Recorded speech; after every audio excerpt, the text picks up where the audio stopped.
భూమి, గగన్ ఇద్దరూ ఒకే బెడ్‌పై పడుకొని నిద్రపోతూ ఉంటారు. అప్పుడే భూమికి మెలుకువ రావటంతో గగన్ ఏమో భూమిపై చెయ్యి వేసి, కాలు వేసి గట్టిగా పట్టేసి మరీ నిద్రపోతూ ఉంటాడు.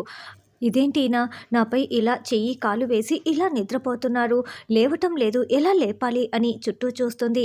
అక్కడ ఒక స్ప్రే బాటిల్ ఉండటంతో వెంటనే ఆ స్ప్రేని కష్టంగా అందుకొని నిద్రపోతున్న గగన్ ముఖంపై స్ప్రే చేస్తుంది.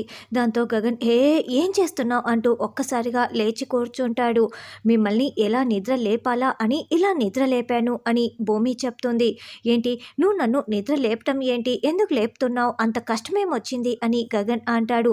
మీరు ఎలా నిద్రపోతున్నారో మీకేమైనా అర్థమవుతోందా అని భూమి అంటే, నేనెలా నిద్రపోతున్నాను అని గగన్ అంటాడు. మీరు నాపై కాళ్ళు చేతులు వేసి మరీ నిద్రపోతున్నారు అని భూమి అంటుంది.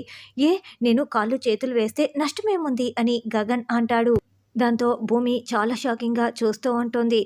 ఏంటి కాళ్ళు చేతులు వేస్తే తప్పేంటా అని అడుగుతూ ఉండటంతో, అవును నువ్వు నా భార్యవే కదా, నేనే నీ మెల్లో తాళి కట్టాను కదా, మరి నీపై కాళ్ళు చేతులు వేసి నిద్రపోతే ఏమవుతుంది అని గగన్ అంటాడు. అయితే మాత్రాన కాళ్ళు చేతులు వేసి నన్ను కౌగిలించేసుకుంటారా అని భూమి అంటుంది. ఆ అది అది ఇప్పుడు నువ్వు నాకు దొరికేశావు.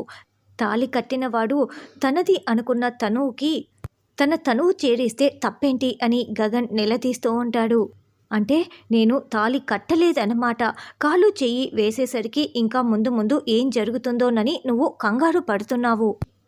మర్యాదగా ఒప్పుకో, నేను తాళి కట్టలేదు కదా అని గగన్ అంటే, అదేం లేదు నువ్వే తాళి కట్టావు అని భూమి గట్టిగా చెప్తూ ఉంటుంది. మరైతే ఇప్పుడు నువ్వు ఎందుకు కంగారు పడుతున్నావు అని గగన్ అంటే, వచ్చే ముందే అత్తయ్య చెప్పింది దానికంటూ ఒక ముహూర్తం ఉంటుంది, తొందర పడద్దు అని.